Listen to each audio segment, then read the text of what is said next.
Good morning, everybody, and welcome back to Assen in the Netherlands for the 73rd edition of the Monster Energy FIM Motocross of Nations, where the first race today live on MXGP TV will be the YZ bLU FIM Europe Cup Super Finale in the 125 category. Yesterday we had a 65 race, an 85 race. Today it's all about the 125s. But my name is Paul Malin, Jeff Emick alongside me for this one. As you can see, this 1,700-meter long sand track. It's taken a bit of a battering overnight, Jeff. Raining since pretty much 7, 8 o'clock last night. It's still raining out on track. These guys are going to find the going extremely tough.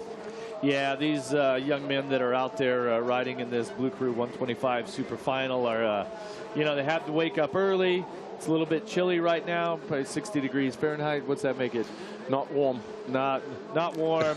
And it's wet. There's just the only dry people here are going to be under this canopy here, but these kids around here, they've got this amazing opportunity to come ride 125s on the same day that the Motocross of Nations, the 73rd Motocross of Nations goes off, as we take a look at the lineup of our competitors. Yeah, that was a time practice. So Marius Pumpurs of Latvia putting his bike on pole, 2/10 quicker than Liam Handström of Sweden. Bobby Bruce from Kent in the south of England is third. Daniel Gim 4, Ryan De Beers 5, Joel Elson at 6, Raul Sanchez, Sam De Lange and Simon Depoers. Pietro Razzini rounding out the top 10. 34 riders lining up on the grid today. And this one is set to go in the next 2 minutes.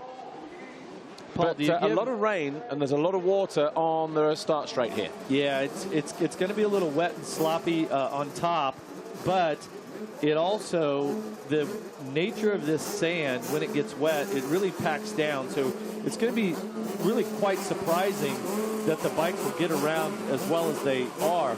Also, you and I have ridden thousands of races. What's good about when it is raining compared to when it stops raining is the rain will actually clean off the top of your helmet. It will clean off your jersey, your boots, the front of your bike. And when you hit water holes and things like that, which there certainly will be, it'll rinse the bike off some. So it'll actually keep you lighter. Of course, you're going to be saturated. But the biggest problem in these conditions is keeping those goggles clean and not having your roll-offs lock up on you. If you have tear-offs, not going through all of your tear-offs. So vision will be the most difficult thing for these young riders. There's Pietro Razzini. He qualified in 10th place. And all these guys, they're not looking like they're phased by the wet conditions at the moment. All seem like they're in a good, confident mood. There's the 397 of Simon Depoers. Our top three were really only separated in times, qualifying times, by about a second. Yeah. So you have a rider from Latvia, Sweden, and Great Britain. Yeah, and he only turned 15 in June, actually, Bobby Bruce. Yeah. Do either of those three countries and their tracks that they would ride growing up lend any favor to these conditions? To be honest, you know, when you're this age, you just want to go out and when the gate drops, grip it, all the proverbial stops. Yeah, you know, yeah. and that fly racing 15-second board going up for the first time then today, and it is for the bLU FIM Europe Super Finale, the 125 category. The rain continues to team down here. This race underway, and it's 20 minutes plus 2 laps. The water on the start straight, and aquaplaning going in. Looks like they've widened it nicely at the bottom end here, but these guys all on the same motorcycles. They've brought their own Yamaha spec bikes here, but so you can see how heavy it's going to be, but getting a good start. And hitting the first split point now is the 601, the rider who landed on pole, Marius Pumpurs. Just behind him, Daniel Gim. Then we've got Denzel Verwijt, Liam Handström, Ryan De Beers, Sam De Lange, Raul Sanchez, Tyler Eltink, Bobby Bruce in 10th place, who was the third fastest qualifier. And what about Handström? Handström in 4th place, so he was second in qualifying yesterday. Such an advantage to be out front like Pumpurs. Yeah, look how heavy that is coming into the penultimate corner. And then you'll keep your goggles clean. You have a good look at what this track is like. But when we cut to a camera shot where there's a bunch of rain on the front of the camera, imagine that's what these riders are going through. Plus, if you're second, third, fourth, and you're getting roosted, imagine all that wet sand being thrown on the camera lens also. So you can't see. So then that's why the riders wear roll-offs and tear-offs. But you have to take your left hand off of the handle grip, reach up and try to clean your goggles off, and you can see right there out front with the clean track and clear vision. So important. 4.54, Liam Handstrom there, the lead rider in that shot. Looks like he's making inroads on the early lap here. He's moved up into, what, third? That's him over on the right-hand side coming in now. It looks like he's about to take second away from the 1:30 of Daniel Gim. But this is down past pit lane. You're going to have to keep that front end high because that is going to break down and deteriorate. Look at the water sitting on there. It's going to upset the balance of the bike as they turn right over that crest. This was already a deep corner yesterday with the rain that we had leading into the free practice session. And through this next left, there you see how heavy it is. And the jump faces are also going to get bottomless. There was that water pit that was on the outside yesterday. Looks like they've tried to clean that up as best as they could. But that was there all day yesterday. Well, you know, have you got anything to lose by going through there today? At this point, the whole track is like that, but Denzel Vervrat makes the pass. That was a big effort. He had to stay in the roost on the back of Gim's bike for, what, a quarter of a lap, half a lap there, just stay in it and not give up. And he found a little spot where he could find some drive coming into that tabletop. These small bore 125 two-stroke engines on a day like today, I mean, these engines... We're down. Our man in third, the 130 of Daniel Gim is down. So he just comes in there and decides to get all acrobatic, but going to lose some positions just before the end of the first lap as well. But it's Marius Pumpurs who is streaking ahead at the moment. Watch this here. This was Gim coming in out of shot. Side. Yeah, he comes in. Oh, he hits that little... It was like a little braking bump or something there, and just had the weighting... body positioning all wrong. The rider who went around the outside of him there, Bobby Bruce, the rider from the southeast of England in Kent. As I say, he just turned 15 in June, actually, and been injured for quite a lot of the year. Unfortunately for him, rides for Crescent Yamaha back home. Crescent, of course, owned by Paul Denning, who runs the World Superbike team with Michael van der Mar and Alex Lowe's. But he's been out here for the last couple of weeks training with his 18-year-old mechanic living the dream, Sam Ongley. Used to ride with his dad, Johnny Ongley, back in the day. And obviously this weekend, with it being the Motocross of Nations, Team Great Britain boss, Mark Chamberlain, letting them hang out the back of their truck this weekend. So he's really getting a feel for the Motocross of Nations experience being in with that team. Yeah, definitely. Out front, this is what it looks like for your leader. Look how clean the front of his bike is, his helmet, goggles. He's certainly going to get into some lapped riders here soon. And so that's when he'll finally have to make some different line choices and probably pull those roll-offs, you know, for something other than just a little bit of rain. But you don't think they'll be on laminates today? Yeah, probably not. I mean, laminates, what, you can run upwards of 30. Yeah. Laminates with, you know, a set of roll-offs. See him reaching right up there with his left hand. Yeah. That's going to be at least 100 pulls there, 100 clean goggles, if you will. And I think we're going to really see, we have used it once or twice before, actually. There is the goggle lane at the end of pit lane. So just at the pit lane exit, there is another little section where you can sort of pull into. It is safe there, but you can actually pull in for goggles. We might be utilizing that quite a lot this weekend when we come to the B final and the Motocross of Nations main events later on this afternoon. But give you a quick rundown here. Pumpurs leads. Handstrom was second. Bobby Bruce looks like he may have overtaken him, actually, and I think he may be down to 8th, Handstrom. So Bruce now second, Denzel Vervrat third, De Lange 4, Arvid Modin is in 5th place. And then we've got Pietro Razzini, Daniel Gim picking himself up, now in 7th position. You see how deep that inside rut was? And you get in there and you get comfortable and you say, okay, that's my line. But then as the race goes on, you could get into a situation where that rut is so deep that you could possibly get stuck. Look at that inside there. Stall you out. That's a nice move. 972. Arvid Modin. He just find his way past Sam De Lange there. Man down just on the base of the finish line jump. Just trying to pick himself up, but 13 seconds now, the gap. Marius Pumpurs. Bobby Bruce is second. Denzel Verveit is third. Arvid Modin, we just saw him a moment ago, fourth. Sem de Lange is fifth. Pietro Razzini, sixth. Daniel Gim, seven. Liam Handstrom, 8, Raul Sanchez, 9, and Eric Boeck in 10th place. Up to 11th is the 461, not Roman Federer, but Francisco Ruiz Portilla. And then we've got Ryan De Beer, Antonis Sagmalis, Tyler Eltink.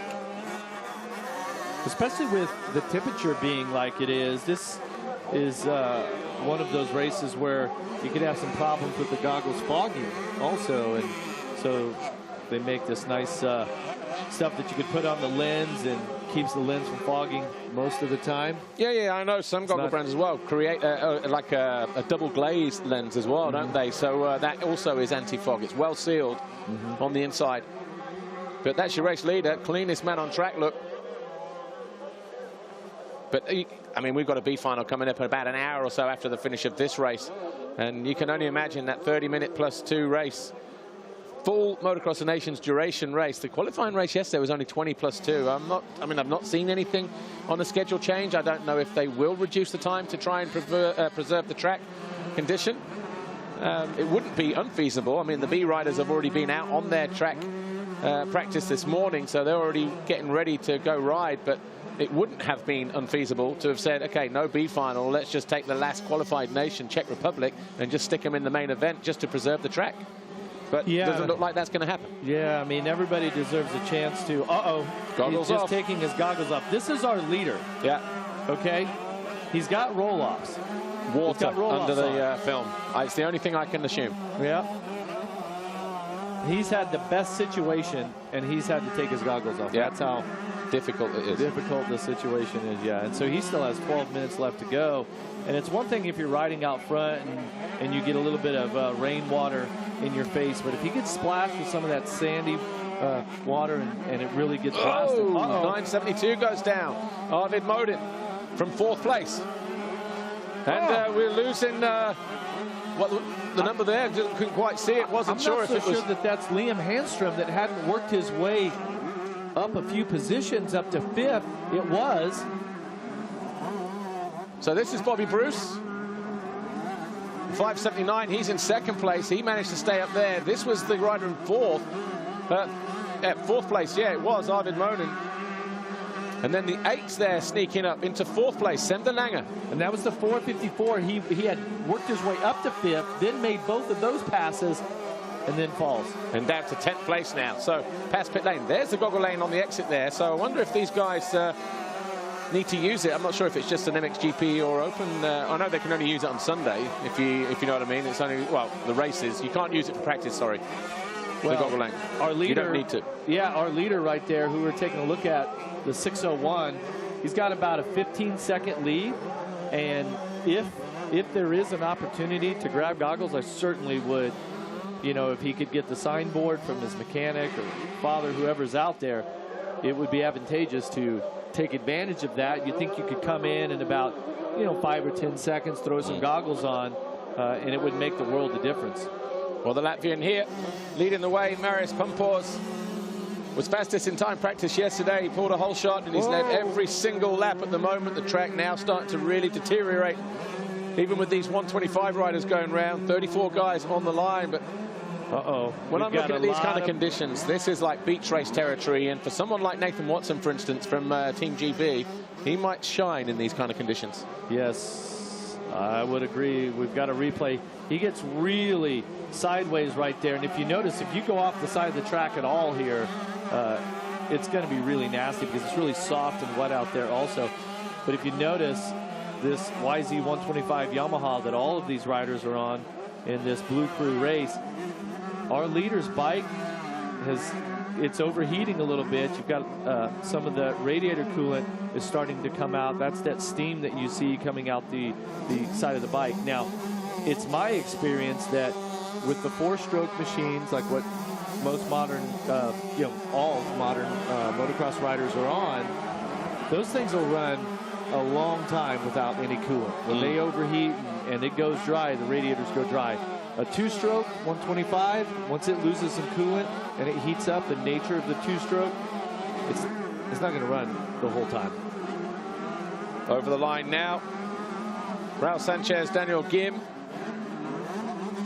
And, close racing. 972, Arvid Modin and Raul Sanchez. Sanchez just charging his way through. So that puts Sanchez up to 6th, Modin back to 7th, I believe. And obviously this, the aim of the YZ bLU FIM Europe Cup Super Finale is to determine who will win a ride with MJC Yamaha Europe next year in the 125 European Championship division. And they'll take the top 3 guys from today, which right now is Marius Pumpurs, Bobby Bruce and Denzel Vervet, the 249 from Belgium. And then they'll take a couple of wild cards as well. They will go to a masterclass in end of October, November with the factory Yamaha squad for some motivation and some coaching and some training. And they will have them doing some stuff there and, you know, being on the bike and whatever, because it might be that there's somebody out there faster that maybe fell on the first turn or had some kind of technical problem. Yeah. So they're not just going to take it, the first 3 riders. They'll also add in a couple of wild cards as well. And they will determine on the day or over the couple of days that they go there, the whole package, you know, the rider, as somebody goes offside here, with everything that they're looking for, you know, whether it's parents, whether it's background, whether it's riding, their ability to talk in front of the camera, all those kind of things comes into play. And this these bLU Crew races, yesterday we had the 65, we had the 85 and 125. Yamaha's going to do that with all of the classes, correct? Upwards of 5 or 6 riders from each class will go to this camp. Yep. They'll get the coaching from Yamaha's top GP stars. And this has been a good weekend for the Latvians, really, because Jakobs Kubelins was the 65 race winner by about 12.5 seconds over the Swede Freddie Bartlett and the Dane Frederick Ron Stamper. And here we have the Latvian Marius Pumpurs leading this one as well. Bobby Bruce still there in second. We're waiting for him to come through. The lap last time around, lap 5, a 2:22.6 for Pumpurs, your race leader here. Bobby Bruce, a 2:35. He's 35 seconds. Yeah. 35 seconds off the lead now. Man down here. Go. It was 15. So Victor Alonso Rodia, the Yamaha Alzio rider, just trying to pick himself up off the side of the track there. Just tipped over the finish line jump or somewhere on the side of the track there. But that looked like that same section where we had the replay where if the rider got in cross-rutted, you go off the side. This rider here was it got cross-rutted. 6:01, your race leader. 6 minutes to go. Difficult race conditions here at Assen, and it's only going to get worse. So we are going to have, I mean, last year Redbud was pretty tough and challenging, but the track seemed to be a little bit more open and, you know, able to, I mean, I guess the guys at the Nations here will open it up themselves, but these guys really starting to dig down deep.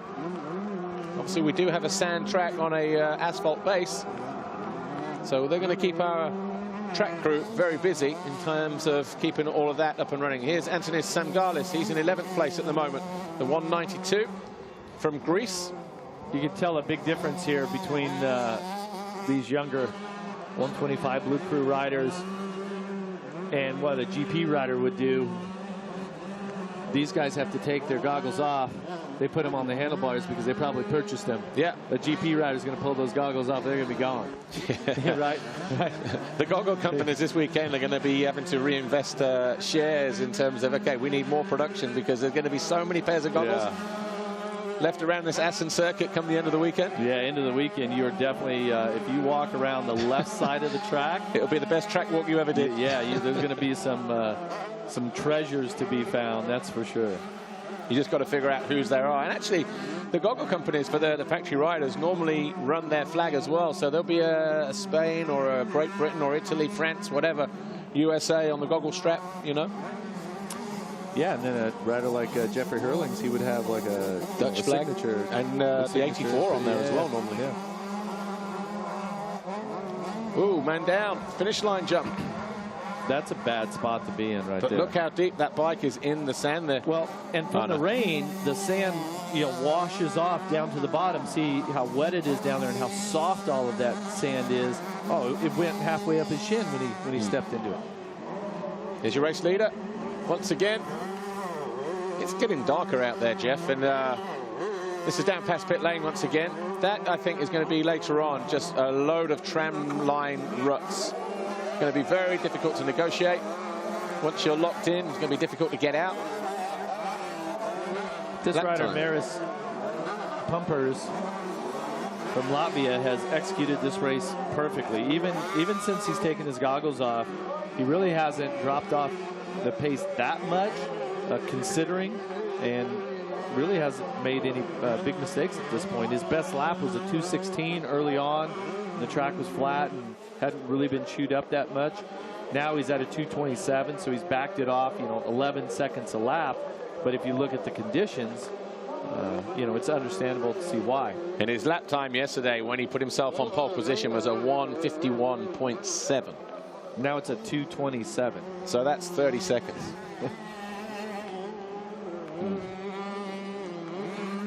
But coming from Latvia, no stranger to riding in the wet, I'm sure. They have miserable winters over there. They have snow, they have ice. And we all have miserable winters here in Europe on occasion, but this guy, it's how you get on and ride it. The wet, the mud is a good leveler normally, but also, a lot of this comes down to technique and just having the confidence just to have a good feeling with the bike. You come in at the end of the straight, the bike's moving around, you can either tighten up or you can just go with it, and eventually it'll sort itself out. Is that the 2:52? Yeah, Raul Sanchez now in second place. So Bobby Bruce has been pushed to third. And I think he's only about 14 seconds clear of Pietro Razzini. And Raul almost tipping over. Sanchez from Spain was your 7th fastest qualifier. He keeps it on 2 wheels. He's going to parlay that into a podium here in Assen. I think that was Bobby Bruce over on the right-hand side there. So he's only just been passed. Now, Bruce coming from, you said down by Kent, right?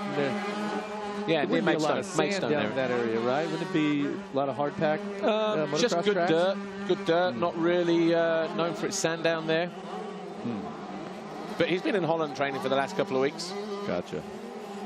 But 15 years old, and he's got an 18-year-old mechanic, and they've been let loose in the camper van just to come race. I say camper van, sprinter. A couple of bikes chucked in the back. Having the best weekend of his life at this point, right? Living the dream. 9:72. Look at how they're just laboring to even get any traction and be able to drive that bike through that deep sand leading up to the finish line jump. So this is Modin over on the right-hand side, 9:72. He is in 5th place at the moment. Is that De Beer? No, the number 2, yeah. Side. Yeah, Ryan De Beer. So Ryan De Beer, normally Grizzly Yamaha. He's picking himself up the order, so the Dutch rider, there's your race leader though. And there's the 7 going down of Luke Hull from Great Britain. He was already down in 31st place anyway, but just looking like he's hating life at the moment.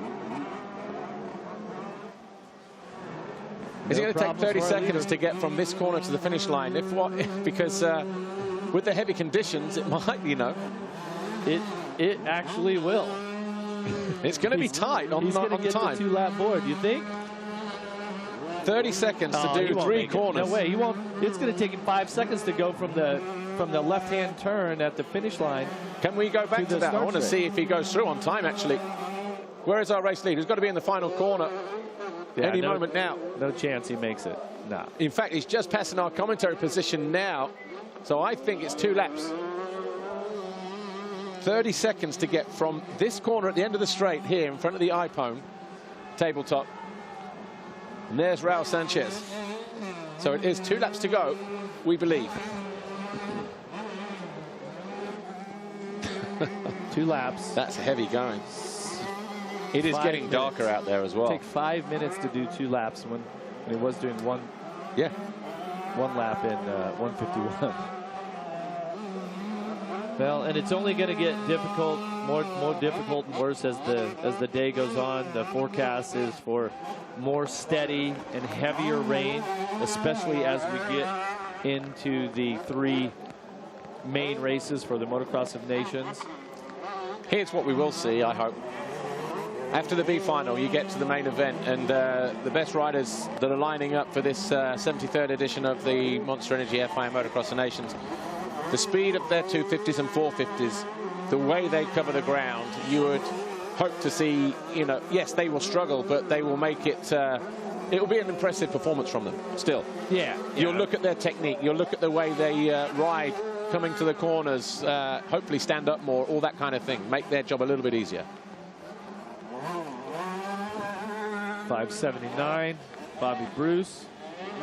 Yeah, third place. He was on the ground, right? The second to last turn there, the right-hander. Yeah. I mean, he was in second for a while, but looked like he, yeah, he's had one or two bobbles, but I think he's just happy to get this through. And like I say, the top three definitely go through to the Masterclass. So if that is your aim to be here, then that is going to be pretty much mission accomplished. We're already heading into the final lap. We should be heading into the final lap with our race leader, Maris Pumpurs. You know, I was sitting there thinking, I was talking about the overheating of the machine, and as I take a look, more of it is when they go through those water holes, and the water is hitting the exhaust pipe, with the exhaust pipe being so hot. See how the exhaust pipe there on the right side of the bike, it's dry. Goes through a water hole, so it's probably the evaporation of that. Before we came on air, we were alluding to the fact that at the start of the day, the track had firmed up because of the rain. Now, if you can imagine going to the beach and you have the back of the side closest to the highway or the wall or whatever, loose sand. When the water comes up, man off the side of the track. Uh-oh. Ooh. That's just here. And there's a tunnel on that. That's just on the finish line jump. Also, and if that was right in the middle, he could have gone right off where that tunnel is. He certainly ditched the bike as he went out of sight there. But going back to what we were saying, like you can imagine the sea, the ocean, it comes up and it goes away. But that part of the sand there, the beach, is the firmest part. And that's how the track was today. Now we've had bikes going around. There's a lot of mushed up sand. But the shiny areas, I would say, are probably still going to be the firmest parts. So it's actually... it's not going to be unfeasible to say that guys could... Look how firm it is over on the left-hand side and clean. So you get corners like that. I wonder how many guys are going to start squaring off and crisscrossing the turns, because that's going to be the fastest way.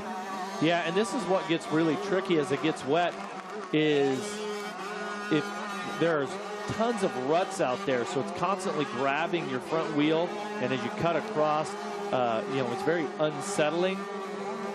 And there's a real technique to being able to do that when you find a clean line, cut across the ruts, you know, like you're crossing train tracks on a wet day on a motorcycle. You want to kind of, you know, square them off as much as you can. That's what it's like for these riders. So the YZ65 Blue Cup race yesterday was 12 plus 1, I think it was, 15 plus 1, 12 plus 1, and it was a 7-lap race. The 85 race was 15 minutes, and that was 9 laps. These guys are doing 20 plus 2, and they're only going to finish 10 laps because of the conditions. Yesterday, the track was near perfect. Last lap. Up on the pegs here, and here's your race leader through that final wave section, past the front of the hospitality areas, which have been absolutely packed all weekend long. Takes a look over his shoulder. Well, he's got 50 seconds heading into this lap clear of his closest rival. And he's going to round out this next left-hander, the final corner on the racetrack here at Assen in the Netherlands. And he's going to take the checkered flag, and it's going to be a win for Maris Pumpurs of Latvia. There he goes. And the guy just behind him there, the 310, the back marker, well, just struggling his way through, of Tatu Elo. Hello, Tatu. Paul Sanchez in second was about 50-some seconds behind that last lap, so still waiting for him to come through. Probably be 252. That should be him right there. Yeah, probably going to be around about, well, we know he's going to be 30 seconds away from here, so just because of what we saw earlier with the race leader. There's a 72 in there as well.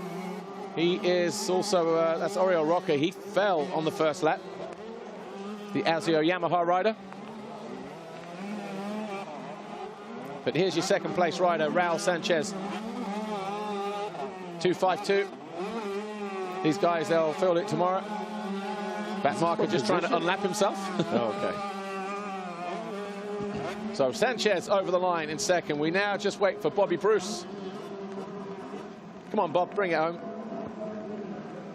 Craig Elwell helps him out. You remember Craig Elwell, DEP pipes? Yeah, of course. Marius Pumpurs, congratulations. Great job staying in the lead there under very difficult conditions. Tell us about your race. Well, my start moment wasn't that good, but I managed to pass everyone on second or third corner, and yeah, just felt the track and liked it a lot, but a little bit problems with goggles, but yeah, in the end it was good, and I would like to say thank you to my family and my supporters. Great job, congratulations. Thank you. Very eloquent young man in his grasp of the English language. Marius Pumpurs, your race winner, and the winner of the YZ Blue Crew FIM Europe Cup Super Finale here at Assen, the Netherlands. Here's some of the best moments, though, from that race. Tough conditions, though, Jeff.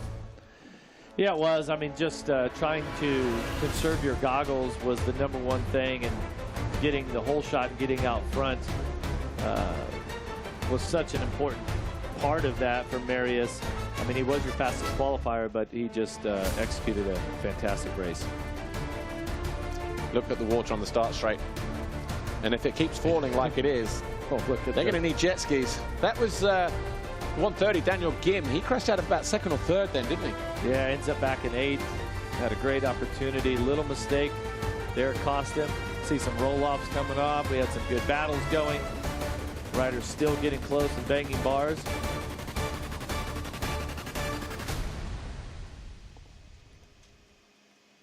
Give you the official confirmation then of how the 125 race here finished the super finale in the YZ Blue Crew Cup. Marius Pumpurs, your winner. Raul Sanchez second. Bobby Bruce third. Pietro Razzini fourth. Ryan de Beer carved his way through to fifth in the end. Arvid Modin was sixth. Sem de Lange 7. Daniel Gim 8. And then Antonis Stegmalis 9. The Greek rider. Simon DePose 10. Tyler Eltink. Then Liam Hanstrom. And we had Alonso Radia, Denzel Verweit, Herman Kolskinen, Johannes Strandberg, Eric Boak, Nico Hirvonen, Tanal Bayeux, Pedra Rigg. Well done. Thank you. I tried. Well, we will have a podium ceremony for these three. No youngest rider award in this one, like we did in the 65 race and the 85 race yesterday. There'll be a few sore heads out there, I think. Fresh air will do them good, though, won't it? You know, the fans that will be coming in. How cool is the Motocross of Nations, though? Did you see the leprechauns yesterday? Did you see the traffic cones? I did not see the leprechauns, but I heard that they were out there in full force. Full force.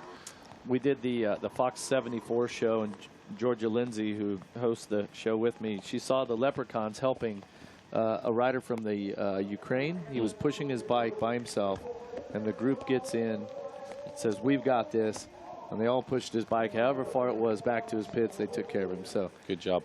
Anyway, here's your podium. Third overall, Bobby Bruce. Congratulations, Bob. Hard work, determination paying off here. The youngster from Maidstone in Kent, just 15 years old. And he gets third overall in this one. Second overall, Raul Sanchez, the Yamaha Algeo rider. And fantastic ride for him as well, because he came from probably deep inside the top 10 to make some passes. But what a fantastic ride for Marius Pumpurs, the Latvian rider here. Made it look so easy, didn't he? What, about a minute clear of everybody else in the end? Yeah, yep. Almost. Oh, there will be a youngest rider. So Tanal Bayeux.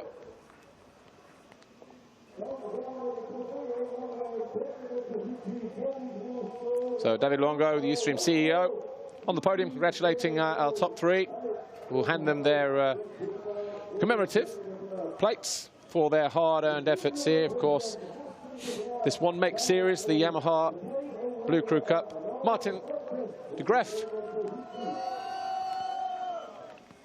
the FIM Europe president, on hand to deliver the second place. And of course, Yamaha's Paolo Pavesio will be up to deliver the winner's plate to Marius Pumpurs. And there'll be a plate as well for the young rider, Tanal Bayeux. Michele Rinaldi said farewell after 28 years of Yamaha service yesterday. They had a little get-together in their hospitality unit just on the inside of the racetrack there. Lynn Jarvis from MotoGP, the manager there. Jackie Vimon was in there. Gary Benn from Australia. Alex Kowalski, who is had all the team managers from Yamaha now. Anyway, national anthem time.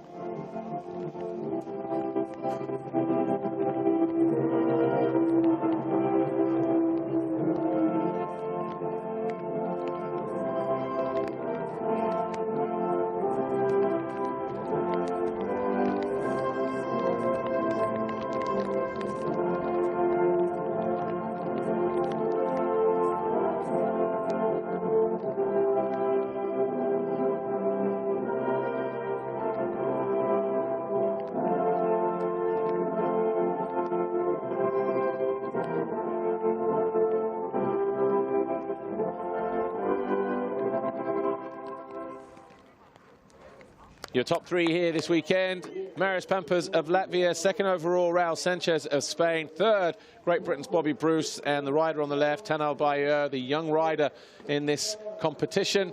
They will enjoy their time on the podium